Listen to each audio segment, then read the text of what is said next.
What up, bro? I can't hear you. Kind of. A little bit. So wait a minute. Yeah. Yeah, he has that whole like bare nipples. Yeah. I like it. So man, I'm sorry. So where you at, man? Right now, I'm in San Francisco, and so I'm just going to take a chopper right on Montana. Okay. Very cool.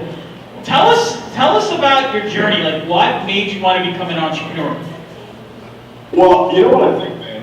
I think that entrepreneurship is something that definitely has definitely has a place in everyone's heart, and I think that more and more people are realizing that it's becoming not just a choice, but a destiny for a lot of people, because we have more resources than ever to make stuff happen. And so a lot of people now are realizing that I don't have to be, I don't have to know that this is my path from a young age. I think people are now realizing that even after going to college, they can start doing this stuff later in life. And so that was me. You know, I didn't really start this journey until I was about 24, 25, and I'm just about to turn 30. Okay. Wow. And tell us about your website, because I mentioned it, but why should anyone here, whether they're under 30 or over 30, read your website? Well, you know, the thing is about millennials, there's all this talk about millennials. What is a millennial, and what's this whole millennial movement? I saw your introduction, that was really generous, thank you. And you know what's cool, man? Millennial, according to Wikipedia, millennial is anywhere from 1982 to 2004, which is a really big age range. And when I realized that, I thought a couple things. The first thing is, and I'm going to circle back on your question, but this is important. The first thing is, with millennials being such a large demographic of people, with it being about a 30-year demographic of people, it's meaning now that our generation is going to be working for a long time. And what's happening is the boomers are kind of still running the way that the country is being shaped. Generation X is trying to figure out how to use the technology that we have, and millennials are the ones that are driving the way. And what it means to me is that no matter how old you are, everyone who's working right now in the new economy, everyone who's actively participating in the economy is a millennial. Millennial is it's a period in time, which is right now. It's not just an age range. And so anyone who really can look at the world and understand the changes that are happening is going to benefit from some of this millennial mindset. I almost hesitate to use that word millennial too much, because I think that it boxes us in a little bit too much, because it's not just people of our age range that are changing, it's the entire world, and we're just being the catalyst to make that change. If you look at the way that we've kind of grown up, we're the last generation that was born without the internet. I was born in '88, you know, and so now we get the privilege of bridging the gaps between the boomers, Generation X, and everyone from the past, and now the future generations will never know what a world like the internet, without the internet is. So, good definition. So you're. All right. First of all, what is your diet, man? I got a name rush right now. That was impressive. I'm just kidding.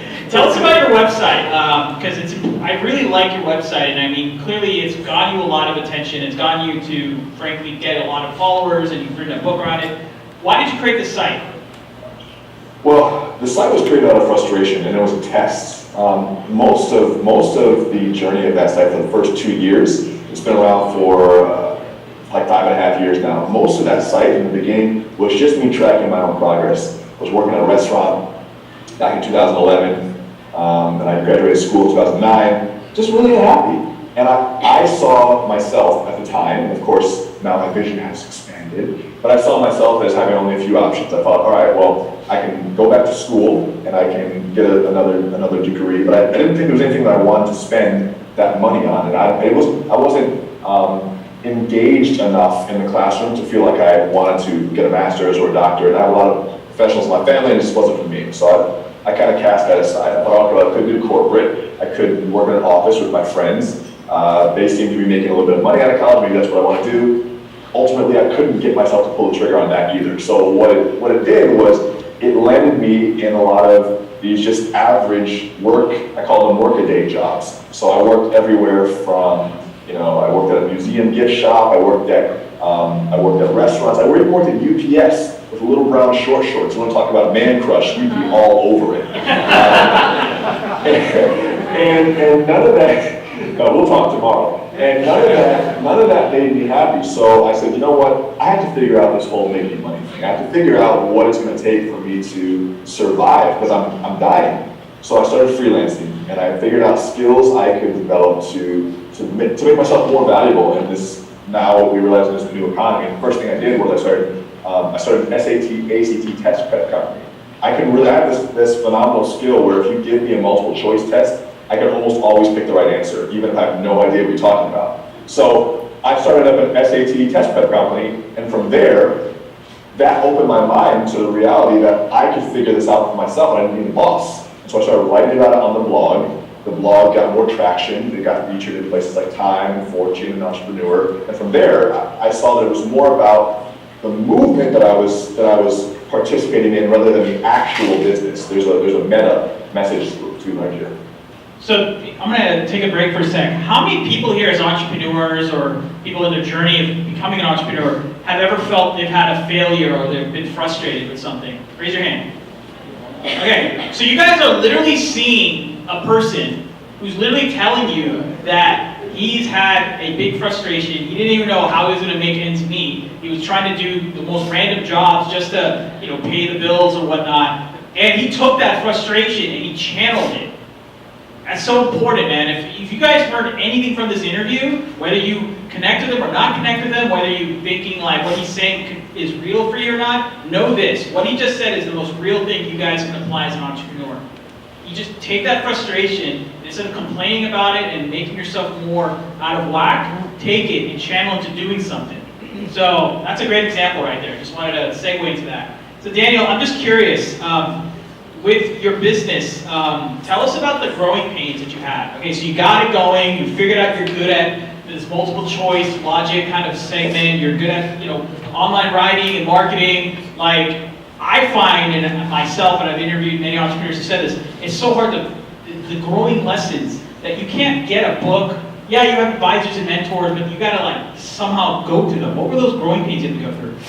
Well, I'm certainly not over growing pains. I don't think that this is a story of oh, look at this guy who made it. I'm with you guys. I'm on the journey, and I think that the pains and the struggles and frustrations, they'll either change as you change and you reposition what you want to do, which we can talk about, or they just magnify as more is at stake. For me, I think that what I've realized within the past 2 or 3 years is that what ended up happening was, and it's still happening, is I started a bunch of different freelance businesses. So I did the SAT thing, and then I moved to web design and development, and then I moved to consulting, and this was all between 2011 2013. And every business did a little bit better, and I brought more knowledge to it. And by the end of that, what I'd really become good at was marketing. I'd really learned how to put myself out there, how to get people to listen to me and figure out what their needs were and fulfill those needs. And it worked really well, but there was a certain point when I started to do great work as a marketer, and I forgot that marketing is just a small piece of business. Marketing and sales are not the same thing as entrepreneurship. They're part of business.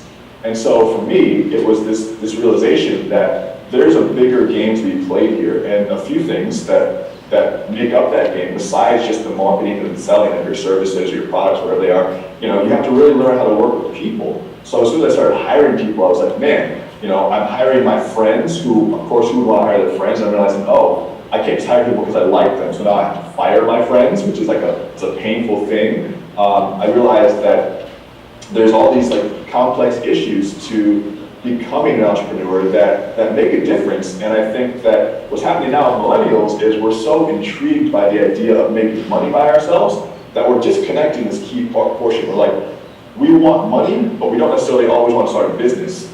And entrepreneurship and business are different. Entrepreneurship is the working from the beach, it's the laptop, it's the dream. Business is, it's 2 a.m. and there's a problem and I need to fix it. And I think that we need to have a little bit of a reality check in realizing that not everyone is cut out to be an entrepreneur, and there's no moral or ethical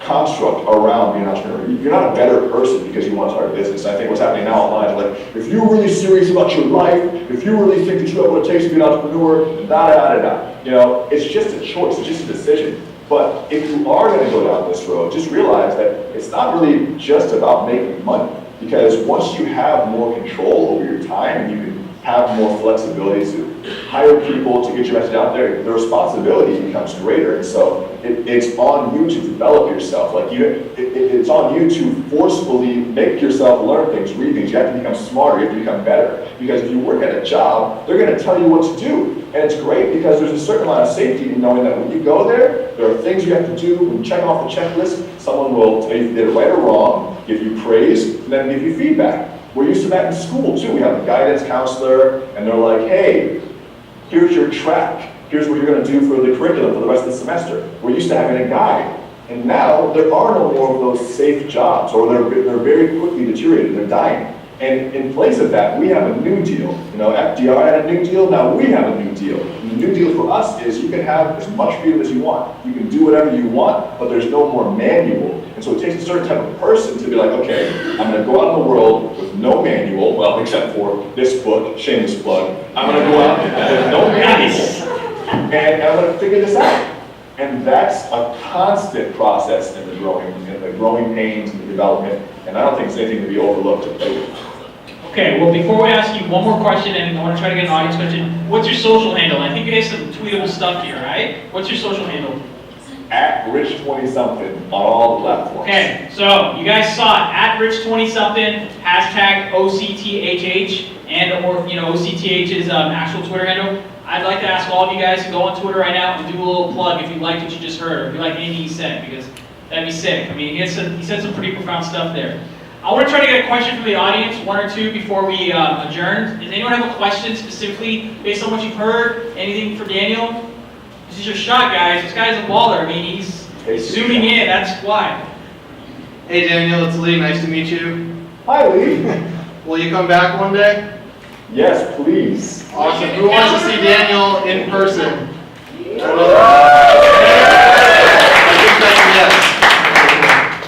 Okay, I guess that was one question. Anyone else have a question? Yes, you. Oh, 1 second. Tell me your name too. Hi, I'm Katya.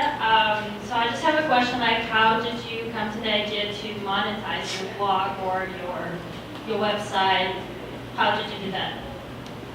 Well, so the blog is monetized in a few ways. It's monetized through, we have educational products and courses based on the things I've learned along the way, because what I found is that as I continue to do work, like as I continue to work on the test prep business and move on from that, move to web development and design, move to consulting, the questions I was getting were mostly not specifically on those elements of business, they were on the bigger questions, like how did you find clients? And this was in a time, especially around 2013, 2014, right when the idea of Udemy was kicking off, right when the idea of MOOCs, massive online open courseware, was kicking off. Those were becoming more and more popular, and so there was a big demand for me to put out this information. And now what I'm realizing is that the information alone isn't enough. So I made a decision to monetize my site based on the fact that people will just continue to ask me about this information, about like how I was doing this. So I made courses to describe and teach what I was doing. But now what I realized is that I didn't know at the time I was building a platform. I thought I was like, oh cool, another business. But what I've realized now is this is a platform. And I encourage everyone who's watching this right now to really consider building a platform, because guys, we don't need, and Katya, that was a great question. We don't need more followers, and if you guys are here, you're obviously leaders. We need more people to mindfully build tribes around things that they care about, because gone are the days where you're going to get rewarded just for doing your job or following the rule book. You need to take an active role in how your community is developing around you. If you see something you want to change, entrepreneurship can be a platform to get a lot of things done, besides just make yourself money. That's what I'm saying. Entrepreneurship itself is so much bigger than just the business part. There's a huge element of social good that we can do if we have the resources. And ask Tom Billy, who's here tonight. he's a great example of thinking bigger outside the box. Yes, we all want to make money, but if you're going to be here right now and you're in just 2017 and you're going to build something for yourself, especially online, and a tribe of followers who believe what you believe, you're going to be able to affect a lot more change and become a lot more powerful, for lack of a better word, than you ever could have imagined. And that's much more rewarding than just saying, hey, I built a site and there's some courses on it. That's cool, but it's much cooler the impact that you can have once a lot of people really see the world the same way you do. Boom, and that's a wrap, guys. Let's give it up for Daniel. That's good. Thank you again, man. I'll catch you tomorrow, man. So, where is Ryan? Fulham. What's next, Ryan? I don't know where he is, but he has a microphone that doesn't work, but it's a good thing that he's loud. Ladies and gentlemen, Mr. Daniel, what's up, dude? What's up? Hey, I say, hold on. I say cheers, you say beers. You guys can say it too. If I say beers, you say cheers. You guys can say it too. Are you ready? I'm ready. Cheers! Cheers! Beers! Cheers! Taco! Taco Guacamole Word Association, he's got guacamole on his mind, and that's a good fruit, and you just gave a bunch of great shit, man. I tweeted you up. Follow hashtag OCTHH and get this guy online. Become part of this community, his tribe. We will see you around, sir. And hey, Google Calendar, buddy. Yeah. All right, give him a big round of applause, everybody.